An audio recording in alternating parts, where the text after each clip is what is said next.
Welcome everybody to the Choral Chameleon Institute conversation with our panel of our esteemed alumni. And I'm Vince Peterson. I'm the Artistic Director of Choral Chameleon and the founder of the Institute. We're in our 10th year this year, and of course we can't be together physically. So we're going to be bringing you a series of conversations between students, faculty, and singers from our past institutes to give you a sense of what it's like to be a part of the Choral Chameleon family during what we often refer to as our favorite 8 days of the year. The Institute is really a think tank for choral music where new things can happen, where boundaries can be pushed, and people can be challenged to think outside the box about choral music and about long-term sustainability for the choral instrument and the art form. I'm joined today by several of our distinguished alumni, as well as some who are now staff members at Choral Chameleon and or singers. So welcome to Ronnie Romano, Lydia Pugh, Tegan Miller, Yangfan Xu, and Annie Beliveau. We are so glad that you've joined us today. And I'm just going to ask each of our panelists to briefly introduce themselves and tell us a little bit about their music, what they're doing, schooling, whatever they'd like to share with us. And I'd like to begin then with Ronnie. Okay, so welcome, Ronnie. Thank you. I'm Ronnie, as Vince just said. I just graduated from Middlebury College with a BA in music, which is exciting. Congratulations. Thank you. I'm a pianist and a choral singer. I do a lot of work with church music. And yeah, excited to be talking about the Institute. Thank you so much. And how about you, Lydia? So hello, I'm Lydia. And yeah, I did the Institute in 2017. And I currently work at home as a voice teacher and a singer, and well, increasingly so as a composer and a conductor, which is fantastic. So. Welcome. Yeah. And how about Tegan? Hi, I'm Tegan Miller. I did the Institute also in 2017 and 2018, did it back-to-back years. And I am also a voice teacher and conductor and singer here in New York City. Just opened my own music academy, MTC Music Academy, which is very exciting. And I'm currently getting my master's degree in choral conducting in the summer intensive program at Simpson College in Iowa with one of the faculty members of the Institute, Dr. Matt Ullman. Welcome. Thanks for being here. And how about you, Yangfan? Hi, I'm Yangfan Xu. I attended the Institute in 2017 and 2018 with Tegan. I studied composition as an CM, San Francisco Conservatory of Music with Mason Bates. I just got my bachelor degree, and I'm going to New York this fall to Juilliard School. Welcome, we're glad you're here. And Annie, would you take a moment to introduce yourself as well? Hi, I'm Annie. I am here to provide some tech support and also to offer this perspective, the perspective of a singer. I have sung in 2 institutes, the 2018 and 2019 institutes, and it's been a wonderful experience. So we're glad that you're all here. You know, the first question that I'd like to talk about is about your expectations coming into the Institute the first time. So maybe each of you could talk for just a moment about how you found out about the Institute and, you know, kind of what made you decide to apply to the Institute, and also what you were expecting when you came in the door the first time. And we won't go in any specific order. So would one of you like to speak to that aspect first? I'll go first. Okay. So I was a singer, and I am still a singer in Choral Chameleon. I'm actually now the assistant conductor as well. Yes, you are. But when I first entered the Institute, or even before I even thought of applying for the Institute, I was singing in Choral Chameleon newly. I'd only been there, I think, a season or two. And Vince approached me to think about attending this Institute. And I don't know if I laughed in his face, but maybe I thought that, like, there's no way I could do that kind of thing. But he was, of course, very loving and encouraging. And so something told me I should just try it and do it, even though I was scared out of my mind. Because at that point in my musical career, I didn't even consider myself a musician, which is kind of crazy now to think about. But I think Vince saw something in me, and I'm very thankful for that. So I did. I signed up, got in. It was a very intense experience.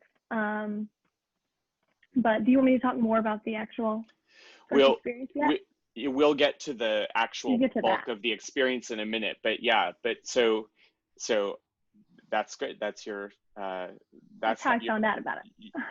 your entree into the scene. Yeah.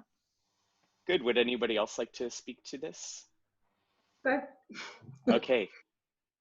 So I find out about these things as I do with everything, which is Google. Being from the UK, so as far as I'm aware, there isn't really anything quite like Choral Chameleon in the UK, at least not that I've found yet. So they have a lot cheaper. I have done, so in 2015, I did a 2-week chamber course down in Charlotte, which was kind of my first taste of this kind of thing.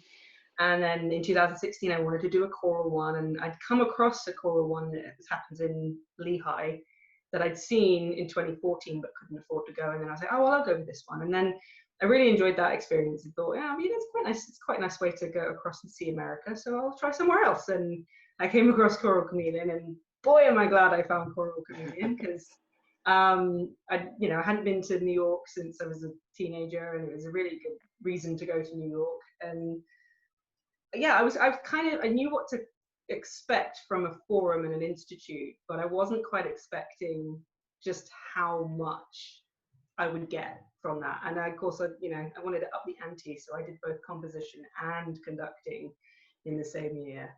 A glutton for punishment. Very much so. And the composing side of it, I was very, very comfortable with, and I was like, okay, I know what to expect. I think I can know what I can do. But the conducting side of it was, that was an experience. We'll talk about more in a second. So yes, indeed. Thank you so much. Yangfan, would you like to speak to this? Yeah, sure. So I heard about the Institute from our school's composition seminar, presented by David Conti, I believe.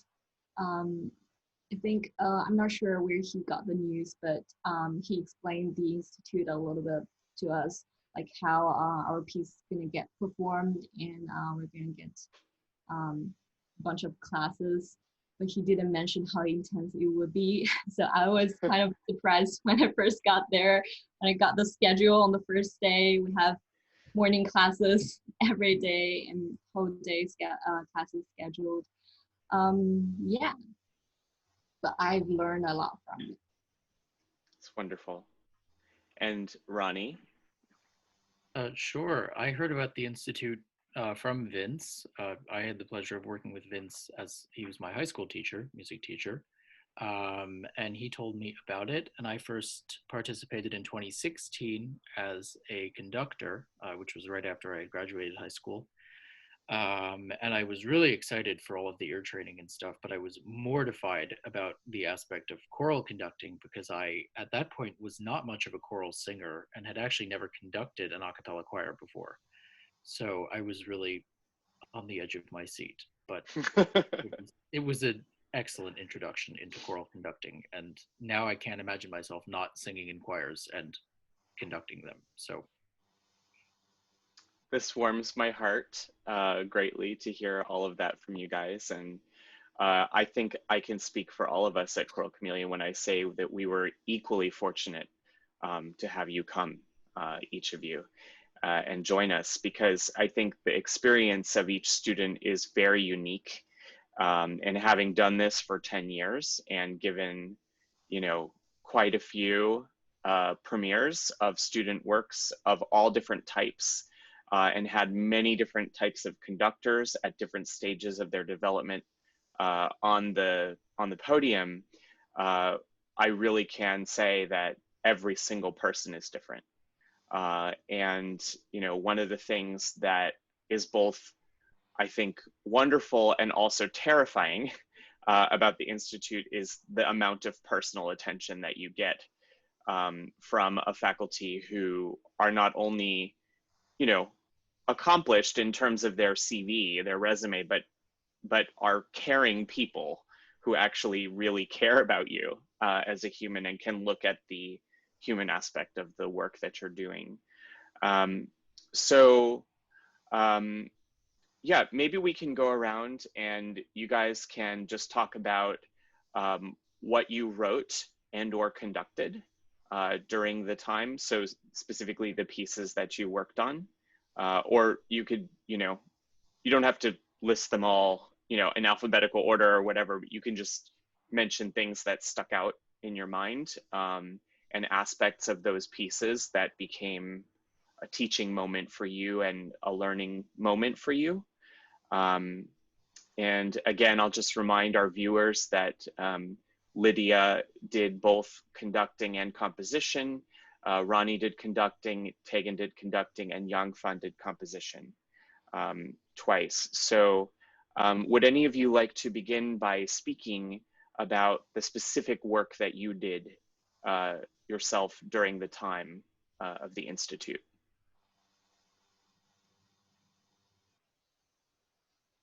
Shall we start with Ronnie in terms of the pieces that you conducted?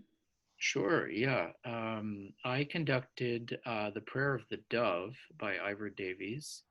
And I remember some of the things we were talking about with regard to conducting it were, we did some rebarring of it. I remember it was in 6, but there were a lot of things that slid over the bar lines. And so I remember we regrouped a lot of stuff to make it easier to understand and think about phrasing for breathing and conducting gesture.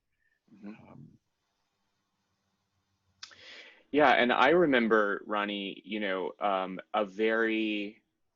remember, you know, of course, how over the period of time, and I hope you don't mind my saying this, that you began to loosen up. And, you know, I mean, of course, it's intimidating to be in front of a choir or an orchestra for the first time. I mean, let's all just put that out there, especially if, you know, when you're jumping into the pool, you're kind of jumping into the deep end of the pool.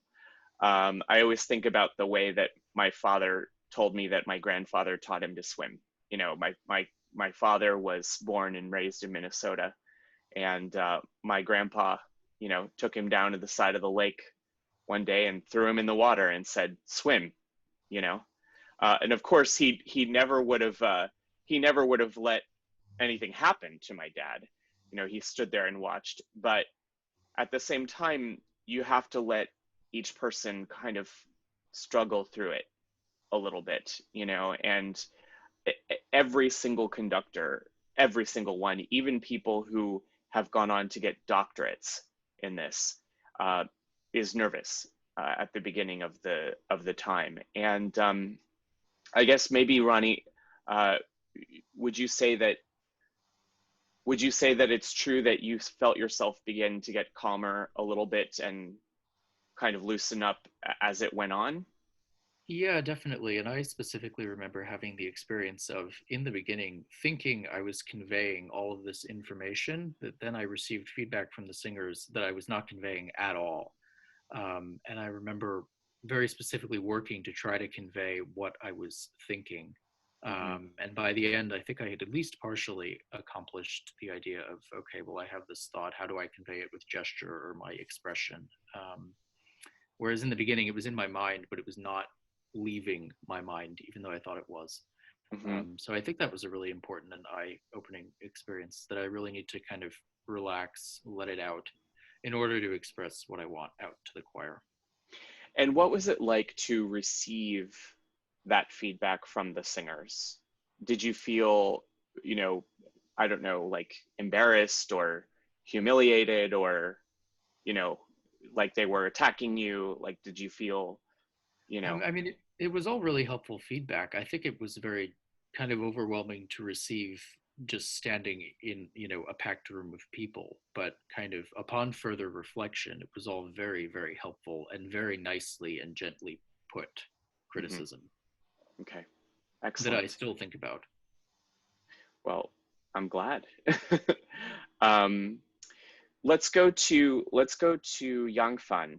Okay, so Yangfan, I know that you you wrote 2 pieces for us, and the first year you wrote a wonderful piece called Fuyo for us, which Matt Altman conducted the premiere of, and then the second year another wonderful piece called Qingyi. I hope I'm saying these correctly. It's right. You still remember Andrew. Which I got the pleasure of conducting the premiere of. And would you like to talk about one or both of these pieces and where the ideas came from and your experience having them read, etc.? Yeah, sure. I actually have a lot to say because Choral Chameleon has been one of my favorite experiences in my whole life and my composition career. I'm telling the truth. So I actually started composition really late. My high school major was musicology. And before I entered undergrad, I only got 3 pieces: 1 piano solo, 1 art song, and a ensemble piece. So that the first piece I've written for you was actually my first choral piece. Yes. Wow. Yeah. I didn't have any experiences. So I feel I'm an international student here. So I think my freshman year has been really tough for me. I've been thinking myself as an outsider. But Choral Chameleon, this institute, has been so supportive, and everyone's so helpful and warm, and making me feel like home. And it's really inspiring. So I've actually got my draft for Fuyu before I entered the institute, but it's a really rough draft. I've got the melody, but I'm not sure what I'm gonna do about it because I didn't have much experiences. And Jeff, my instructor during the institute, really helped me a lot with exploring the sound and harmony. I feel like exploring sound is one of the most important thing in my music composition. Everyone has been so helpful in rehearsing, hearing the feedback from the singers, and make changes for the pieces. Everything is so helpful. Yeah, and I mentioned how tough the schedule is. We have all those classes that inspire me, having changes of my harmony and sounds. And we have everything happens in 8 days. So rehearsing, we have 2 rehearsals, and we hear feedbacks, and we make changes with our draft. So yeah, that was pretty tough, but I love being pushed. Did you feel differently coming into the second year after having gone through the first year? Like, what felt different coming into the second year? Yes, the first thing, I gained so much confidence. When I come back, I feel like, oh, I've been here before and I know those people. And that piece, I didn't start anything at all before I entered the institute. I was trying to see what my limits are. So I didn't start it at all. I finished everything during the institute, and that piece was actually much more complicated and included trumpet, a lot of experimental stuff. So that was Yeah. even more tough for me. Well, we're fortunate to have Annie here today, and Annie had a particularly wonderful moment where there was a solo towards the beginning of Qingyi, which Annie volunteered to jump in and learn basically overnight in Mandarin. And maybe Annie, you could talk about being on the other side of it, you know, as a singer, and you know, receiving these pieces, you know, and what it felt like. Well, as a singer, every day is so exciting because you're getting brand new material, pages and pages of brand new material every day to look at. But it was one of a kind to have this Mandarin solo to do. Definitely my favorite part of learning it was being on the phone with Yangfan's mother, Yeah. who is an expert in the technique, and Wow. talking to her about how to get the projection correct. And Wow. of course, my second favorite part was the choreography that Yangfan wrote for me with the trumpet player, Yeah. that we would be interacting visually and bodily on stage as we were performing. Yeah. And I think the use of the trumpet was so wonderful and creative. Yangfan, you really stretched in terms of all the possible different types of mutes that could be used on the trumpet. And it did feel very theatrical. I know, Tegan, you sang in that piece too. Didn't you sing in Qingyi with us as well? I did. It was very theatrical, and I'm a very theatrical person, so I was really drawn to this piece. It was so much fun, and honestly, nothing like I've ever sung before in a choir. It was a really cool experience, and Annie, I will never forget that solo. I will never forget her learning that solo in a day. Seriously. And Ronnie, did you sing in it too? No, that was the 1 year, unfortunately, in like the past 5 years that I missed. Oh, that's right. Rats. Annie, why don't we just play a little clip of Qingyi for a second so that we can see the moment and people can you know, experience it along with us here.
A wonderful piece, and certainly everybody can go to our YouTube channel and see the full piece, experience it there. Yeah, Yangfan, thank you so much. I think you're still on mute here. Sorry. There you go. That's okay. Thank you, Annie. That was amazing, the solo line. Thank you. I remember how hard you worked on that single line, and I really appreciate it. Yeah. I think that's a great example that Annie mentions, is that going the extra mile to try to bring the piece to life in such a short amount of time. It's a very intense experience for everybody involved, not just the students. The singers are sight reading new things all the time, and it's a great workout. I mean, it's like your musical yoga for the year. It's like going on a yoga retreat for choral music that's like super intense, but fun at the same time. And you can't really explain that why you're like both super overwhelmed and also having fun at the same time. So let's go on to Tegan. And Tegan, I know that there were a few pieces that you conducted with us. Are there any of them that stick out in your mind? Yeah, there's a little something from each one, I think. The first year I was on the podium, 2017, was so much of a blur. So I don't remember a ton, but I do remember having Ahani Sim by Levine. Was his last name? Yep. Elliot Levine. And it was super fast and cueing galore. And that was just like throwing me into the deep end right away, because I hadn't at this point conducted a choir. My undergrad was in music ed and conducting, but I conducted a middle school choir for 3 years, and which consisted of me being behind the piano for most of the year until the concert week, and that's when I got to wave my arms. So I didn't have a ton of conducting experience, and I hadn't done that for like 4 years. So it'd been a minute. And yeah, that was like my baptism back into choral music, I think. And then the second piece that year was called Hymn, but I cannot remember the composer. Teddy Pohl. Oh, yes. Yeah, Teddy Pohl, who is a longtime dear friend, and that's a piece that is unpublished still. We're gonna have to fix that. Yes. Yeah. Teddy is also a wonderful conductor, and this reminds me, I haven't talked to him in a long time, but yeah, it's an example of really kind of obscure or unknown repertoire that becomes a base for teaching, because it's so well crafted and so inviting and warm. Yeah. Yeah. For sure.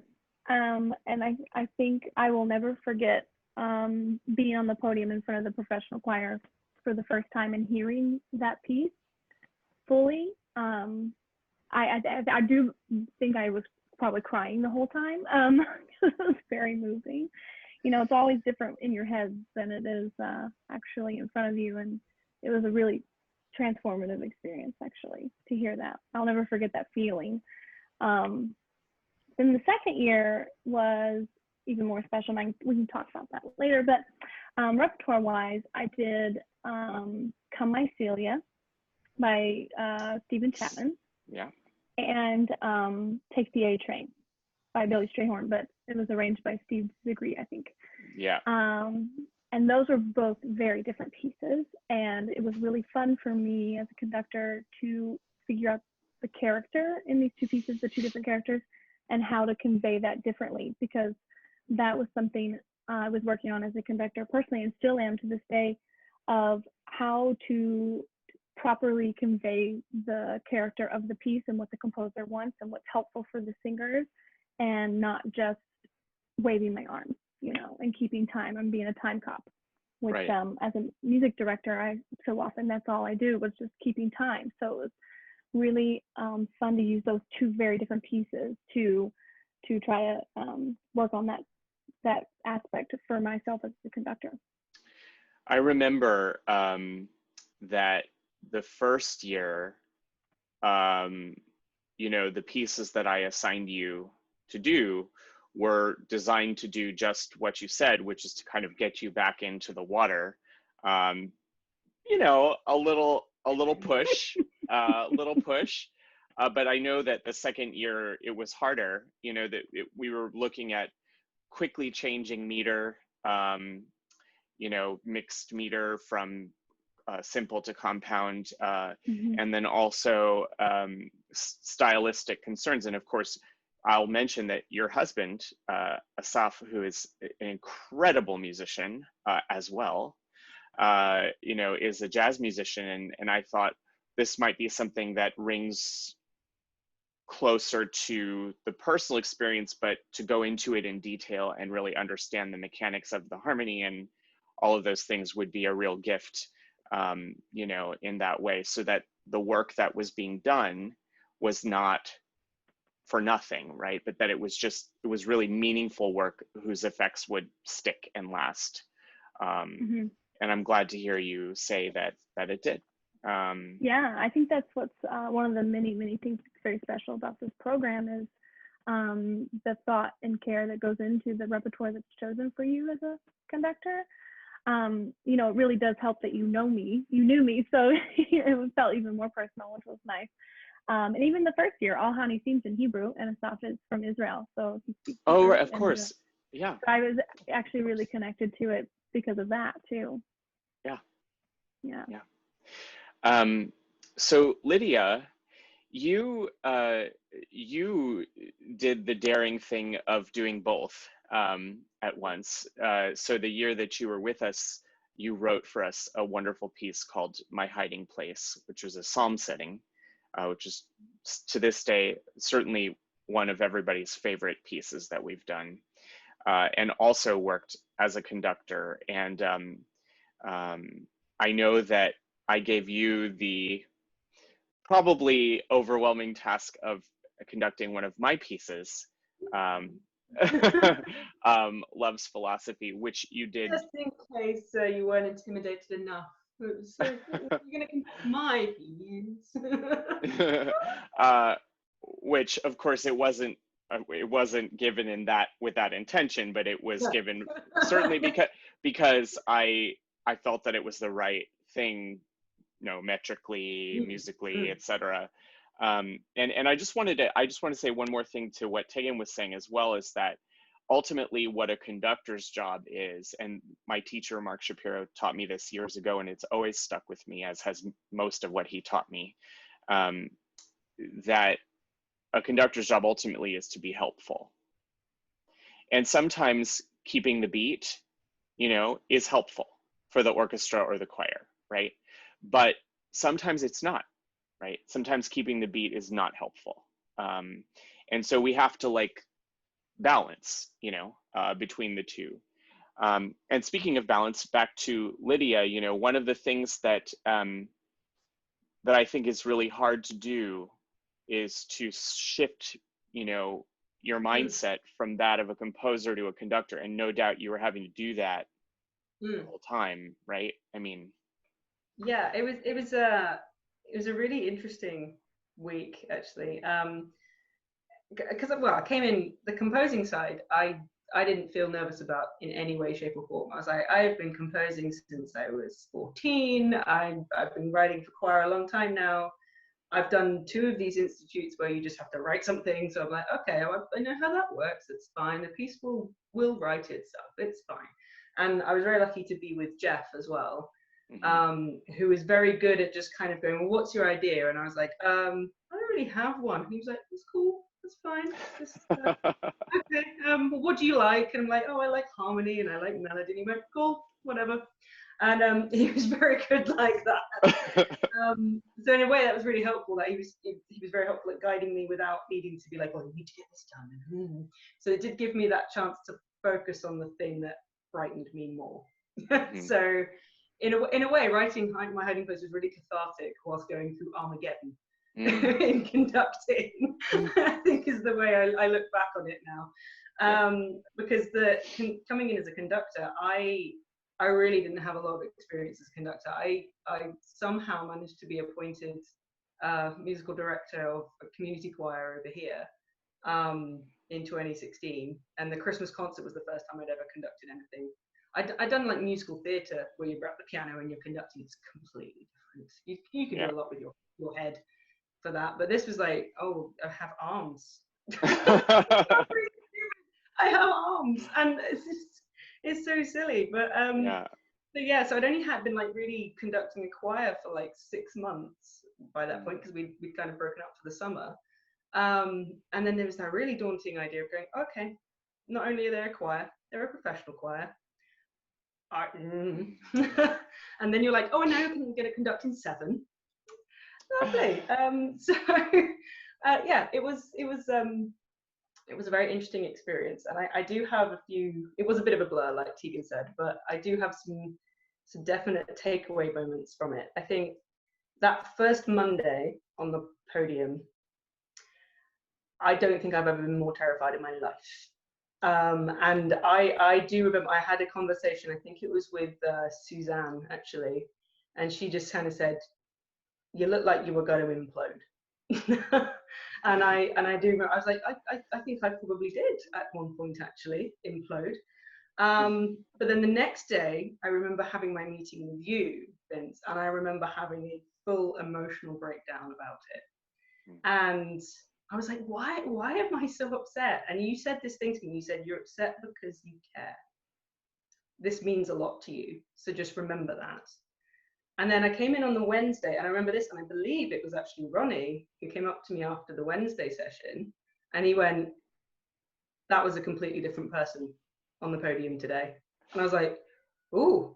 So I'm getting a tear, I'm starting to cry. Sorry, those 3 days were an absolute roller coaster that I didn't know I needed to go through, and that's kind of the way I look at it. And yeah, it was in a really weird way a really life-changing experience. I look back on it, and I'm so jealous that everyone else has done it twice. I'm like, it's on the to-do list. Do it again. So, but yeah, I'm trying to think of, yes, the 2 pieces I had as well were really conflicting as well, in conflicting is the wrong word, because I had the lovely Bruckner Locuciste, which, oh, yes, just that was much more kind of the type of music that I was comfortable. I definitely felt more comfortable conducting the Bruckner, because it's slow and it's pretty, and it's, you know, there was time to think. And then there was Vince's piece where there was no time to think.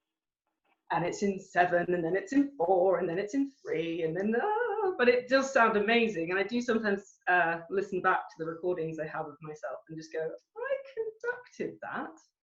You did, and it certainly, and I have several recordings of that piece, and from different choirs and different conductors, and they're all very good, and they all warm my heart. But that one with you conducting has a special place in my heart, and it's usually the first one that I go to when I share the recording with people, actually. I did not know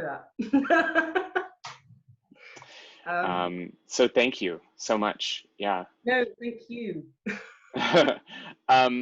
So, you know, it sounds like what we're really talking about here is a period of, or a concentrated period of transformation for each of you as a musician. And, you know, I've been saying a lot now, especially because of the pandemic and because of us being in quarantine, and I've been looking at it in the similar way that we're all kind of going into a cocoon, and you cannot have metamorphosis happen.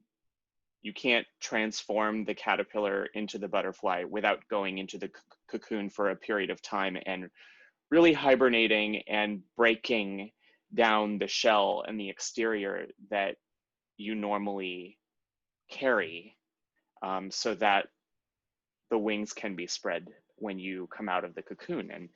And I think it's fair to say that it is intense when it happens in such a short amount of time, right? Of course, a caterpillar is in a cocoon much longer than 8 days. But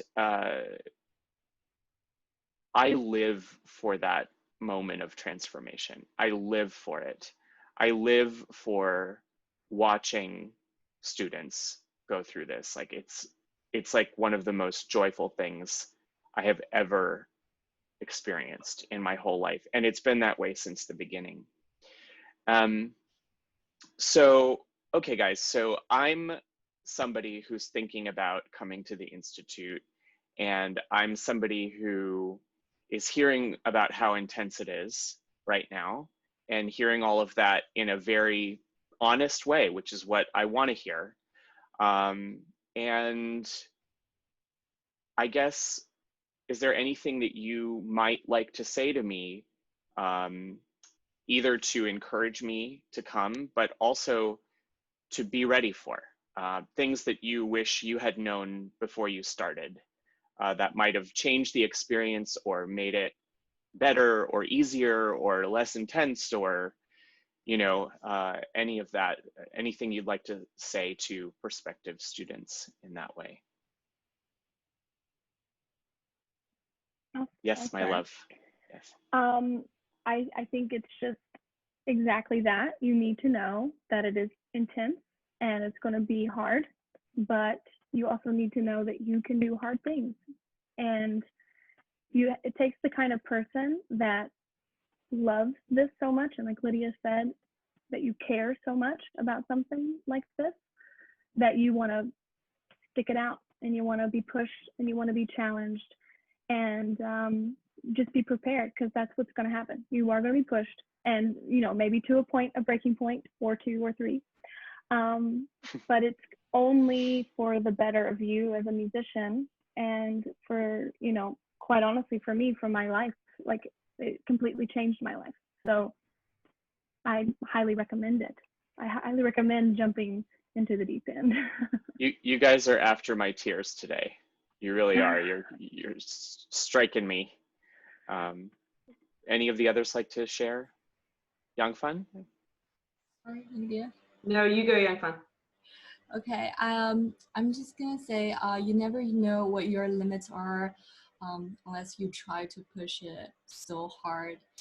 And make sure you know that everybody here is to help, not to judge you.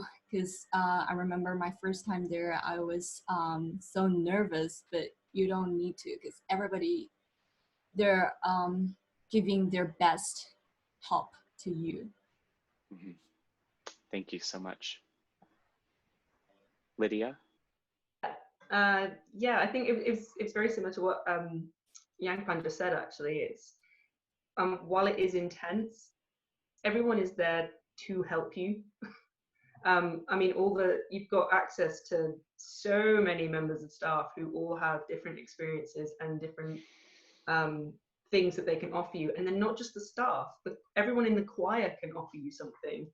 And then everyone in the institute can offer you something. Like, you know, I did the conducting course with Tegan, and I learned a lot from watching her. So, because she had more experience than me. And I was there going, oh, okay, I see how she's doing that. Okay, oh, that's what they're talking about, right? And so I could learn from my fellow students, and it was that's something to remember as well. Is everyone has something to offer, which means you have something to offer someone else as well, I think. And I think that the community that's born out of Choral Chameleon is quite magical, actually, because there's still, you know, I've been to New York several times, and I always meet up with Tegan, and we always go out and chat about stuff and do lots of music. And I've obviously run into you a lot of times, Vince. And I don't think I'd be doing that if I hadn't done the institute. Like I wouldn't be where I am in my career if I hadn't done the institute. It's as simple as that. Yeah, I mean, it's fair to say that all of you in your own ways have become a sort of permanent part of the Choral Chameleon family in general, that we consider ourselves your extended family here in New York, for sure. Ronnie or Annie, would you like to add anything for these prospective students, if they're, or people that want to know more about the experience? I think they've said it all.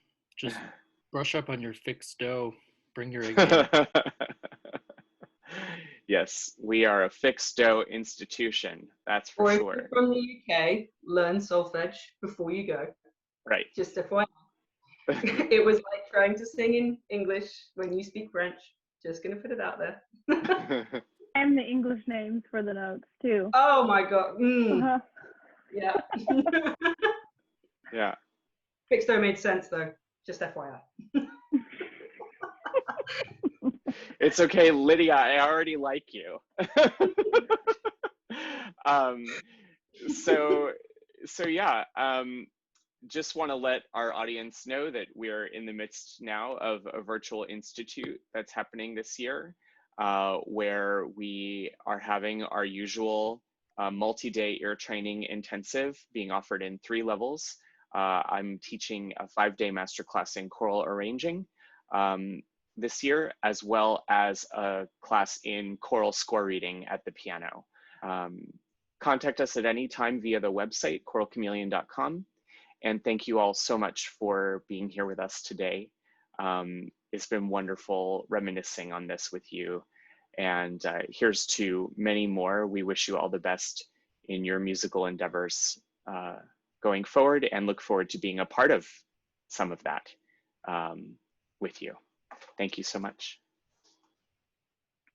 Thanks, Vince.